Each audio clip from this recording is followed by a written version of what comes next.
Hello నమస్తే welcome to our channel నేను సమృద్ధి. ఈ రోజు మనతో ప్రముఖ హైకోర్టు న్యాయవాది రామకోటి గారు ఉన్నారు. ఆయనతో మాట్లాడదాం. సార్ నమస్తే. నమస్తే అమ్మా. సార్ ఈ రోజు వచ్చిన తీర్పు మీద మీ అభిప్రాయం ఏంటి?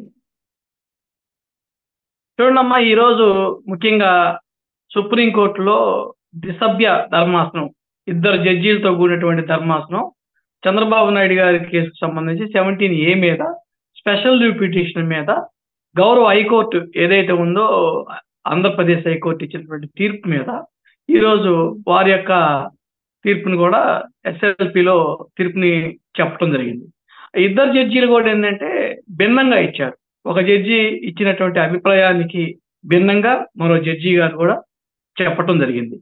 అంటే మనం ఒకసారి కనుక ఈ కేసు నేపథ్యాన్ని మనం పరిశీలించినట్లయితే గతంలో అసలు ఈ కేసు ఎందుకు కట్టారు, ఎప్పుడు కట్టారు, దీని మీద ఎలాంటి వాదోపవాదనలు జరిగినాయి, అసలు ఎందుకు ఈ కేసు మీద కోర్టులో క్వాష్ పిటిషన్ వేయాల్సినటువంటి ఆవశ్యకత వచ్చింది అనేది ప్రేక్షకులకి గత మన 3 నెలల నుంచి కానీ 6 నెలల నుంచి కానీ చర్చ నడుస్తూనే ఉంది. కొత్త ఏం కాదు.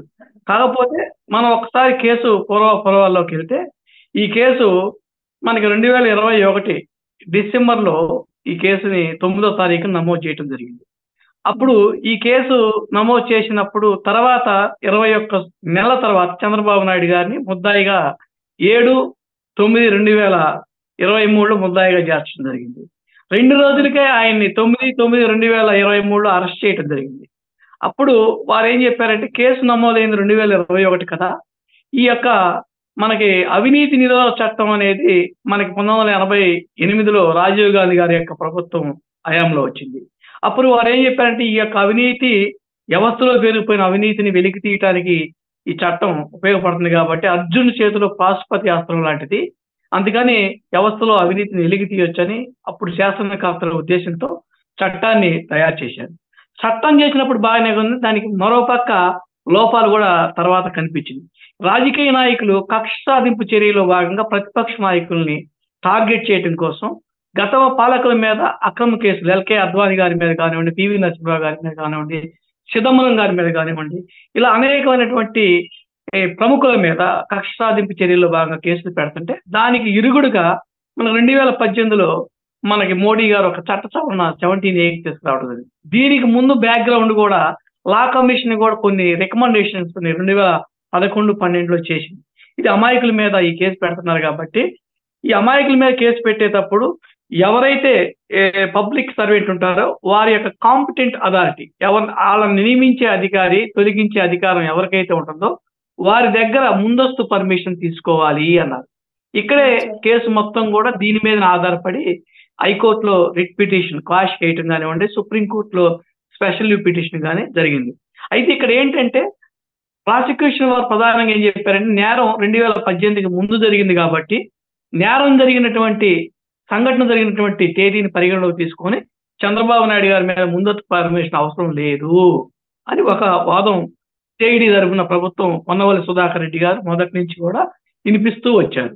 రెండో తరపున చట్ట సవరణ వచ్చినాక కేసు నమోదు చేశారు కాబట్టి డిసెంబర్ 9, 2021 నమోదైంది కాబట్టి ఏ కేసు అయినా సరే ఎంక్వైరీ చేయాలన్నా నమోదు చేయాలన్నా ముందస్తు పర్మిషన్ గవర్నర్ గారి దగ్గర నుంచి కావాలి కాబట్టి ఈ కేసులో గవర్నర్ పర్మిషన్ తీసుకోలేదు కాబట్టి ఎఫ్ఐఆర్ చెల్లదని చంద్రబాబు నాయుడు తరపున మొదటి నుంచి లూద్రా గారు కానివ్వండి, సాల్వే గారు కానివ్వండి, దూబే గారు కానివ్వండి వాదించుకుంటూ వచ్చారు.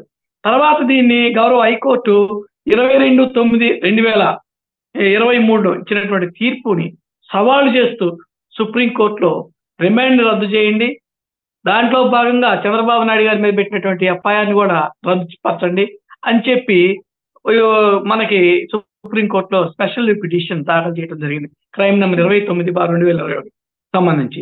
దాంట్లో ఈరోజు భిన్నమైన వాదనలు ఏ విధంగా కేసుకి ప్రభుత్వం తరఫున జరిగి ఒక పక్కన ముద్దాయి తరఫున చంద్రబాబు నాయుడు గారు వాదించిన లాయర్లు ఏ విధంగా అయితే భిన్న వాదాలు వినిపించారో జడ్జీలు కూడా భిన్నత్వంగా ఈ తీర్పుని చెప్పడం జరిగింది. అనిరుద్ బోస్ గారు ఏం చెప్పారు, ఇది 17A ప్రకారం పర్మిషన్ తీసుకోవాల్సిందేనని వారు చెప్పారు. సంఘటన జరిగిన 2018కి ముందు కాబట్టి తీసుకోవాల్సిన అవసరం లేదని చెప్పారు. ఇద్దరు జడ్జీలు కూడా రిమాండ్కి వచ్చేటప్పటికి రిమాండ్ చెల్లదనే విషయంకి వచ్చారు, రిమాండ్ మాత్రం రద్దు చేయమని చెప్పారు, ఏకాభిప్రాయంకి వచ్చారు. దీన్ని భిన్నాభిప్రాయాలు ఉన్నాయి కాబట్టి చీఫ్ జస్టిస్ బెంచ్ కి దీన్ని పంపించి ఇప్పుడు త్రిసభ్యం కానీ 5 సభ్యులతో రాజ్యాంగ ధర్మాసనం కానీ దీని మీద తీర్పు చెప్పాల్సినటువంటి ఆవశ్యకత ఉంది. ఇప్పటికే 3 నెలలు ముగిసిపోయింది కాబట్టి మళ్ళా దీని మీద తీర్పు రావడానికి కొంత టైం పడుతుంది కాబట్టి మనం కూడా వెయిట్ చేయాల్సి ఉంది. ముఖ్యంగా ఈ విషయంలో మీకు ఒక విషయం మాత్రం తెలియజేస్తున్నా. ఎందుకంటే ప్రజాస్వామ్యంలో పవర్ ఈజ్ పర్మనెంట్ కాదు, power is temporary, but people is permanent. ఎందుకంటే పరిపాలనలోకి వచ్చినటువంటి పాలకులు ప్రజలకి సంక్షేమం కోసం శాసనాలు రూపొందించిన విధానపరమైన నిర్ణయాలు తీసుకున్నా వాళ్ళు నిష్పక్షపాతంగా, నిర్భయంగా, స్వతంత్రంగా నిర్ణయాలు తీసుకోవాలి. ఈ రోజు మనం ఈ జీవో చేస్తే రేపు రాబోయే గవర్నమెంట్ మళ్ళా మన మీద కేసులు పెడుతుందని భయం ఉంటే ఎక్కడ కూడా పరిపాలన ముందుకు వెళ్ళదు. అందుకని తప్పుడు కేసులను నివారించడం కోసం, తప్పు చేసిన వాళ్ళని శిక్షించడం కోసం గవర్నర్కి ఒక విచక్షణ అధికారం ఇచ్చి వాళ్ళ మీద ఏదైనా ఒక ఆరోపణ ఉంటే, ప్రైమా ఫేసి ఉంటే, ప్రాథమిక సాక్ష్యాధారాలు ఉంటే పర్మిషన్ ఇచ్చి కేసు కట్టవచ్చు. ఒకవేళ పర్మిషన్ ఇచ్చే ముందు ప్రాథమిక సాక్ష్యాలు లేకపోతే కేసు కట్టడానికి లేదు. ఎవరైనా ఇప్పుడు చంద్రబాబు నాయుడు గారి విషయంలో గవర్నర్ ఎందుకన్నామంటే మనకి పబ్లిక్ సర్వెంట్ ఎవరైతే నియమిస్తారో ఆ నియమించే వ్యక్తి తొలగించే అధికారం గవర్నర్కే ఉంది కాబట్టి గవర్నర్ గారి దగ్గర నుంచి పర్మిషన్ తీసుకోవాలి ప్రభుత్వం. ఈ ప్రభుత్వం పర్మిషన్ తీసుకోవడంలోనే తప్పిదం చేసింది కాబట్టి చట్టపరంగా ఈ కేసు కట్టలేదు కాబట్టి చంద్రబాబు నాయుడు గారు తప్పు చేశారా లేదా అనేది విచారణ తేల్తా ఉంటుంది. కానీ చంద్రబాబు నాయుడు గారి మీద కట్టినటువంటి కేసులు ఆయన ముఖ్యమంత్రిగా పనిచేస్తున్నప్పుడు ఆయన ముఖ్యమంత్రిగా తీసుకున్న నిర్ణయాలకు సంబంధించి ఏదైతే అవినీతి ఆరోపణలు స్కిల్ డెవలప్మెంట్ లో కానివ్వండి, ఇన్నర్ రింగ్ రోడ్ లో కానివ్వండి, ఫైబర్ గీళ్లకు సంబంధించి కానివ్వండి, ఇసుక కేసులకు సంబంధించి కానివ్వండి, ఇవన్నీ కూడా ఒక 5 కేసులు కట్టారు. 5 కేసులు కూడా ముందస్తు పర్మిషన్ గవర్నర్ గారి దగ్గర నుంచి తీసుకోవాలి. తీసుకోకుండా మీరు కట్టిన కేసులన్నీ కూడా చట్ట వ్యతిరేకమైనవి, చట్ట వ్యతిరేకంగా మీరు ఆయన మీద కేసులు నమోదు చేశారు. అందుకని ఈ రోజు ప్రజాస్వామ్యానికి ప్రాణవాయువు ఏంటి? ప్రజాస్వామ్యానికి ప్రాణవాయువు చట్టబద్ధ పాలన. ఈ చట్టబద్ధ పాలన లేనప్పుడు మనం ప్రజాస్వామ్యంలో ఉన్నట్టు కాదు. ఇప్పుడు సాక్షాత్తు పార్లమెంటు తయారు చేసినటువంటి చట్టం 17A ఎవరో నేనో మీరో చెప్పింది కాదు. పార్లమెంట్ చేసినటువంటి చట్టాలకి సుప్రీంకోర్టు కావచ్చు, హైకోర్టులు కావచ్చు, ఆ సెక్షన్ కి ఆధారం చేసుకొని తీర్పులు చెప్పాలా. దీని మీద మీరు ఒక రకంగా వెళ్తే మనకి Yashwant Sinha versus state of union of ఇండియాకి సంబంధించి కూడా కేసు వచ్చింది. ఆ కేసులో కూడా ముందస్తు పర్మిషన్ లేకుండా కేసు రిజిస్టర్ చేస్తే చెల్లదని చెప్పి ఇప్పుడున్నటువంటి సుప్రీంకోర్టు చీఫ్ జస్టిస్ చంద్రచూడ్ గారే తీర్పిచ్చారు. అలాంటి కేసులు చాలా ఉన్నాయి కాబట్టి మనకు సెటిల్ లా పొజిషన్ ఒక పక్కన చెబుతుంది, సెక్షన్ ఆఫ్ లా ఒక పక్కన చెబుతుంది. ఈ 2 పరిణామాలు ఉన్నప్పుడు కూడా చంద్రబాబు నాయుడు గారి కేసు స్పెషల్ పిటిషన్ విషయంలో ఆయన మీద ముఖ్యమంత్రిగా ఉన్నప్పుడు నమోదు చేసిన కేసులన్నీ కూడా చెలవు అనేది లీగల్ గా ఒక న్యాయవాదిగా నా అభిప్రాయం. Okay, right sir. సార్ ఈ కేసులో ఎప్పటికీ ఫైనల్ జడ్జ్మెంట్ వచ్చే అవకాశం ఉందంట? ఫైనల్ గా ఇప్పుడు మీరు గతంలో చూస్తే ఈ కేసు మనం ఏసీబీ కోర్టు దగ్గర నుంచి, హైకోర్టు దగ్గర నుంచి ఇప్పుడు ఇక్కడ చూసుకుంటే సుప్రీంకోర్టులోనే 3 నెలలు అయింది ఈ స్పెషల్ పిటిషన్ మీద తీర్పు చూడటానికి. ఇక రేపు అది 3 నెలలు పట్టొచ్చు, 6 నెలలు పట్టొచ్చు. ఇక్కడ ఈ కాలంలో ఈ తీర్పు వస్తుంది అని చెప్పడానికి ఎవరికి కూడా సాధ్యపడలేదు. ఏదేమైనా సరే చంద్రబాబు నాయుడు గారికి అయితే ఇప్పుడు ఈ కేసులో భిన్నమైన జడ్జిమెంట్స్ వచ్చినప్పుడు చాలా మంది కూడా ఒక డౌట్ ఉంది. మళ్ళా చంద్రబాబు నాయుడు గారికి బెయిల్ ఉంది కదా, బెయిల్ మీద నుంచి మళ్ళీ జైలుకి వెళ్తారా, మళ్ళీ ఆయనకి భవిష్యత్తులో ఏమైనా ఇబ్బందులు వస్తాయా అనేది ఒక ఆలోచన ప్రజల్లో ఉంది. మన ఛానల్ ద్వారా ప్రజానికానికి తెలియజేసిందంటే చంద్రబాబు నాయుడుకి వచ్చిన ఇబ్బంది ఏమీ లేదు. వారి మీద మొత్తం 6 కేసులు పెట్టారు. 6 కేసులో ఒక అంగళ్ళ కేసు మాత్రం ప్రతిపక్ష నాయకుడిగా ఉన్నప్పుడు వారి మీద కేసు నమోదైంది, దానికి యాంటిసిపేటరీ బెయిల్ వచ్చింది.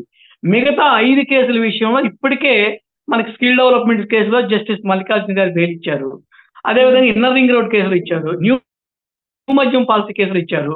ఒక్క ఫైబర్ గీడ్ లో బెయిల్ పిటిషన్ పెండింగ్ ఉంది. ఈ స్పెషల్ పిటిషన్ సంబంధించి బెయిల్ కూడా వాళ్ళు అప్పీల్కి వెళ్ళారు ప్రభుత్వం వారు. అందుకని ఈ 2 కూడా సబ్జెక్టు జడ్జిమెంట్ స్పెషల్ పిటిషన్ కి అనుగుణంగానే తీర్పులు వస్తాయి కాబట్టి సుప్రీంకోర్టు దీని మీద కూడా మోస్ట్లీ చంద్రబాబు నాయుడు గారిని అరెస్ట్ చేయమని కానీ, ఆయన నిర్బంధించమని కానీ అలాంటి డైరెక్షన్స్ అయితే ఇవ్వదు. ఎక్కడా కూడా ఆయనకి ఇబ్బంది లేదు. ఆయన స్వేచ్ఛాయుతంగా రాజకీయ కార్యకలాపాలు చేసుకోవచ్చు. ఎలక్షన్ కూడా ఆయన వెళ్ళడానికి ఇబ్బంది లేదు. అందుకని చంద్రబాబు నాయుడు గారి బెయిల్ ప్రైవేట్ నెట్కి సంబంధించి కూడా సుప్రీంకోర్టు బెయిల్ ఇస్తారు. కాకపోతే ఏంటంటే 70A దేనికంటే ఎఫ్ఐఆర్ రద్దు చేసి ఆయన మీద కేసుని తీసేయడానికి బెయిల్ వేరు, ఈ స్పెషల్ పిటిషన్ వేరు. స్పెషల్ పిటిషన్ ఏంటంటే ఆయన మీద పెట్టే కేసే చెల్లదని, ద టోటల్ కేసు క్వాష్ చేయమని అంతే అది. కానీ బెయిల్ అనేది ఏంటంటే ఎక్సెప్ట్ ఆఫ్ జైలు. మన విచారణ టైంలో చంద్రబాబు నాయుడు గారు విచారణకు హాజరు కావటం, షూరిటీస్ పెట్టుకోవటం, మళ్ళా ఆ విచారణ ప్రక్రియ మొత్తం కూడా ఎదుర్కోవటం. ఏంటంటే ఆయన మీద వచ్చే నేరారోపణలు అన్ని కూడా న్యాయబద్ధంగా లీగల్ గా మనకేమైతే 17A ల్యాండ్ అయినాక దానికి సంబంధించి ప్రొసీజర్ ఫాలో అయింది కాబట్టి డ్యూ ప్రాసెస్ లా కాబట్టి అది చెల్లదనేది టెక్నికల్ పాయింట్స్ మీద వారు ఇప్పుడు దాకా కూడా వాదించడం జరిగింది. కాబట్టి ఒకవేళ నాకు తెలిసి ఈ రేపు రాబోయేటటువంటి కాన్స్టిట్యూషనల్ బెంచీలో తీర్పు అనేది ఖచ్చితంగా చంద్రబాబు నాయుడు గారికి అనుకూలంగా రావాలి. ఎందుకంటే ఇది చంద్రబాబు నాయుడు గారికి సంబంధించిన విషయమే కాదమ్మా, ఇది యావత్ భారతదేశం కూడా మనకి 5 సంవత్సరాలకు వచ్చే ఎన్నికల్లో ప్రభుత్వాలు మారిపోతా ఉంటాయి. ఇప్పుడు పాలక పక్షంగా ఉన్నోళ్ళు రేపు ప్రతిపక్షం అవుతారు, రేపు ప్రతిపక్షం ఉన్నోళ్ళు పాలక పక్షం అవుతారు. మనం చూస్తే తెలంగాణలో కూడా నిన్న దాకా కేసీఆర్ గారు 9 సంవత్సరాలు అధికారంలో ఉన్నారు. ఈ రోజు రేవంత్ రెడ్డి గారు వచ్చారు. అట్లానే రేపు మనం చూస్తే ఆంధ్రప్రదేశ్ లో జగన్మోహన్ రెడ్డి పోయి చంద్రబాబు నాయుడు గారు అధికారంలోకి వస్తారు. వారి మీద వచ్చినప్పుడు వారి మీద కూడా ఇలాంటి కేసులు పెడతా ఉంటారు. అందుకని రేపు మోడీ పోయి ఇంకొక రావచ్చు, కేంద్రంలో కూడా ప్రధానమంత్రి కావచ్చు. అందుకని ఎవరైతే ప్రభుత్వంలో తీసుకున్న నిర్ణయాలు ఉంటాయో ఆ నిర్ణయాలు లో ఏదైనా అవినీతి ఆరోపణలు వచ్చినప్పుడు నిజాలు ఉన్నాయా లేవా, ప్రాథమిక సాక్ష్యాధారాలు ఉన్నాయా లేవా, ప్రైమా ఫేసి ఉన్నాయా లేవని కాంపిటెంట్ అథారిటీ దగ్గర నుంచి ముందస్తు పర్మిషన్ తీసుకోవాలని చట్టం చెబుతుంది. కాబట్టి అది ఎవరికైనా చట్టం కాదు కాబట్టి చట్టం ముందు అందరూ సమానలే కాబట్టి ప్రజాస్వామ్యంలో మనకు చట్టబద్ధ పరిపాలన కొనసాగాలి. కాబట్టి ఇది రేపు ఖచ్చితంగా 17A మీద తీర్పు రావాలి. అది వస్తేనే ప్రజాస్వామ్యం బతుకుతుంది. ప్రజాస్వామ్యం మనుగడకి ఇది రేపు రాబోయే తీర్పు అనేది ఒక ప్రాణవాయువు లాంటిది అనేది నా భావన. ఇతర కేసుల పైన ఈ కేసు ప్రభావం పడే ఛాన్స్ ఉందంటారా? ఈ స్పెషల్ లీవ్ పిటిషన్ ఏదైతే జరుగుతుందో ఆ స్పెషల్ లీవ్ పిటిషన్ సంబంధించి మిగతా ఆయన ముఖ్యమంత్రిగా ఉన్న కాలంలో తీసుకున్నటువంటి విధానపరమైన నిర్ణయాలకు సంబంధించి, ఆయన మీద పెట్టినటువంటి అవినీతి ఆరోపణలకు సంబంధించి ప్రతి కేసుకు కూడా స్పెషల్ లీవ్ పిటిషన్ లో రిలీఫ్ వస్తే అన్నిటికీ వచ్చినట్టే. అందుకని స్పెషల్ లీవ్ పిటిషన్ లో కనుక ఒకసారి క్వాష్ అయితే ఆయన మీద కేసులు ఏమి ఉండవు. క్లీన్ సీట్ వచ్చి క్లీన్ గా ఆయన బయటపడతారు. ఇప్పుడు ఆటోమేటిక్ గా బెయిల్ వచ్చింది, ఆయన రిలీఫ్ అనేది ఇప్పుడు వచ్చింది పార్ట్ రిలీఫ్ బెయిల్ అనేది. అదే విధంగా క్వాష్ పిటిషన్ లో కూడా స్పెషల్ పిటిషన్ లో కూడా తీర్పు వస్తే ఫుల్ గా ఆయన రిలీఫ్ వచ్చినట్టు, టోటల్ రిలీఫ్ వచ్చినట్టు. ఇప్పుడు చంద్రబాబు నాయుడు గారు మొదటి నుంచి కూడా నేను అవినీతి చేయలేదు, నా మీద ఈ ఆరోపణలన్నీ కూడా చట్ట వ్యతిరేకంగా నా మీద కేసులు నమోదైనవి, అందుకని నాకు చట్ట వ్యతిరేకంగా నమోదైన కేసులన్నింటినీ కూడా మీరు క్వాష్ చేయండి అని ఆయన పూర్తి స్థాయి రిలీఫ్ కోసం ఆయన పోరాటం చేస్తా ఉన్నారు. బెయిల్ అనేది ఆయన 53 రోజుల తర్వాత బయటకు వచ్చారు కాబట్టి ఆయనకి ఎక్కడా కూడా ఇబ్బంది లేదమ్మా.